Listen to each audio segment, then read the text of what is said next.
बोला.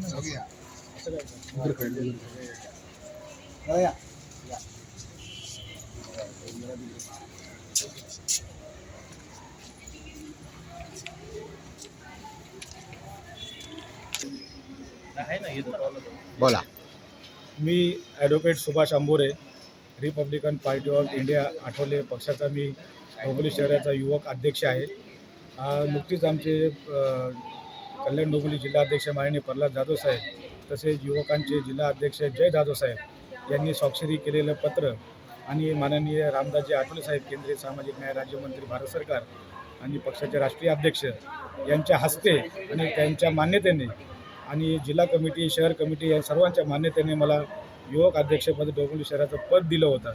या पदाचा राग मनात धरून विकास खाईनारे गुंड प्रवृत्तीचा व्यक्ती सराईत गुन्हेगार या व्यक्तीने आज मी डोंबिवली शहरामध्ये आमच्या मित्राच्या गाडीत पेट्रोल भरण्यासाठी गेलो असता नेहरू पेट्रोल पंपाच्या बाजूला आम्हाला 2-4 दिवसापासून तो पाठलाग करत होता विकास खाईनार आणि तिथं आम्हाला तिथं घातलं त्यांनी.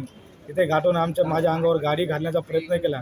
गाडी घाला आणि गाडीच्या खाली उतरून मला शिवीगाळ केली, जीवे मारणे धमकी दिली आणि गाडीचं उतरत असताना त्या गाडीमध्ये पाहिलं मी धारदार तिथं शस्त्रे होती, कट्टे होती, धारदार शस्त्र त्या गाडीमध्ये.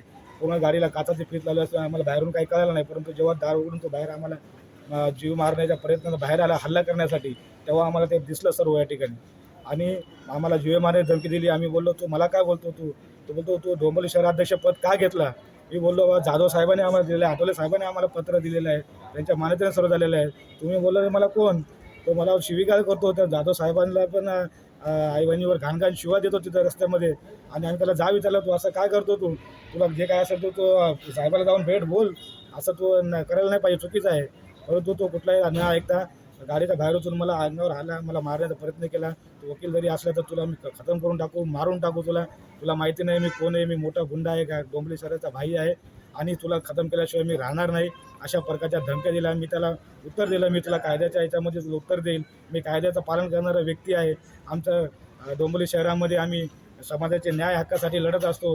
डोंबिवली शहरातले वेगवेगळे गुन्हेगारी प्रवृत्तीचे लोक असतील, अवैध धंदे असतील, याच्याबद्दल चोपडे साहेबांना तुम्ही भेटले त्याच्या बाबतीने लढत येत होतो. परंतु यांचे अवैध धंदे आहेत, हे लोक सगळे चोर लोक आहेत, अवैध धंद्याच्या माध्यमातून हे पैसा कमवतात आणि मला पद भेटलं त्याचे काळे धंदे बंद होतील यासाठी या सगळ्यांनी कट रचला आणि कुगडेने त्याला सुपारी दिली मला मारण्यासाठी आणि आज माझा जीव गेला असता. परंतु माझे मित्र आमच्यासोबत असल्यामुळे आमचा जीव वाचला आणि त्याच्या अनुषंगाने आज आम्ही या नराधम या आरोपीवर मोक्कासारखा गुन्हा दाखल व्हावा, त्यांचे सहकारी कोण आहेत या सर्वांचा कसून चौकशी करून या सर्वांनी कसे शहराला लुटतात, कशा पद्धतीचे गैरधंदे करतात, त्याच्या माध्यमातून सगळा पैसा वाटून घेतात आणि अशा पद्धतीचा सामान्य माणसं असू दे, आमच्यासारखे वकील असू दे, यांच्यावर हल्ले करून दहशत निर्माण केलेले, डोंबिवली शहरात संपूर्ण दहशत निर्माण केलेली आहे.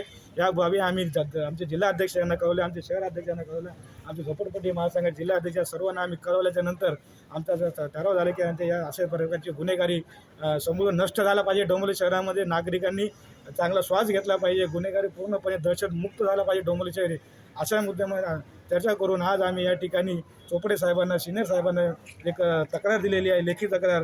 त्या तक्रारीमध्ये या सराईत गुन्हेगाराला तात्काळ मोक्या अंतर्गत गुन्हा दाखल करून यांना याच्यावर कारवाई करण्यात यावी, यांना गजाआड टाकण्यात यावी. हे समाजामध्ये राहण्याचे पात्र नाहीत, समाजाला घातक आहे, आमच्यासारख्या वकिलावर हल्ले करतात.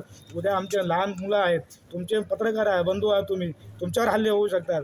आज कायद्याचे शिक्षण घेणारे, कायद्याचं काम करणारे लोकांवर आम्ही न्यायालयामध्ये लोकांच्या न्यायासाठी भांडतोच आहेत आणि अशा प्रकारचे गावगुंड जर आम्हाला हे करत असतील, पक्षामध्ये काम करू नका तुम्ही, असं जर दमदाटी करत असतील तर कसं चालायचं. आणि म्हणून आमची मागणी आहे शहराच्या सुरक्षेसाठी, सर्वांच्या सुरक्षितेसाठी या लोकांना तात्काळ मोक्याअंतर्गत गुन्हा दाखल करून यांना अटक करावी आणि कठोर शिक्षा द्यावी अशी आम्ही माझ्या ठिकाणी मागणी केलेली आहे. आणि त्याच्या पाठीमागे जे मानव कुकडे आहे याच लोकांनी त्यांना सांगितलेलं आहे, यांनी त्यांना सुपारी दिलेली की जा त्यांना हे करा, मारा, त्यांना जीव मारा, अशा प्रकारचे. आणि म्हणून आम्ही मोक्याअंतर्गत काय दिला की याच्या पाठीमागे टोळी आहे सर्व, तर एकच नाही अजून काही लोक आहेत त्यांच्यासोबत. काल याच्यावर बी हल्ला झाला असता, अशा महिला बी काही लोक आहेत आमच्या आमच्या सगळ्या टीमवरती दहशतीचे वातावरण या ठिकाणी डोंबिवली शहरामध्ये निर्माण झालेलं आहे. आमच्यासारखे जाधव साहेबांसारख्या व्यक्तीवर त्या लोकांनी हल्ले केले, जेलमध्ये जाऊन आलेले आहेत. असे व्यक्ती या ठिकाणी आठवले साहेबांनी निर्णय घेतला की अशा गुन्हेगारांना पक्षामध्ये ठेवायचं नाही. जाधव साहेबांनी निर्णय घेतले, युवा अध्यक्षांनी निर्णय घेतले की गुन्हेगार आपले पक्षाची बदनामी होते, अशा गुन्हेगाराला पक्षामध्ये नाही ठेवलं पाहिजे. म्हणून आमच्यासारख्या सुशिक्षित व्यक्तीला यांनी संधी दिली आणि यांचे काळे धंदे बंद होतील यामुळे या लोकांनी आमच्यावर आज हल्ला केलेला आहे. आणि म्हणून आमची मागणी यांच्यावर कठोर कारवाई झाली पाहिजे. आणि जर कारवाई नाही झाली तर आम्ही स्पष्ट इशारा दिला पत्रामध्ये रिपब्लिकन पक्षाच्या वतीने तसेच आमचे वकील संघटनेच्या वतीने या ठिकाणी आम्ही तीव्र आंदोलन करू. जोपर्यंत त्याला अटक होणार नाही आणि मोका गुन्हा दाखल होणार नाही तोपर्यंत आम्ही शांत बसणार नाही. आणि आम्ही या डोंबिवली शहराला या भयमुक्त वातावरणातून 100% आम्ही मुक्त करून दाखवू, एवढंच या ठिकाणी बोलतो.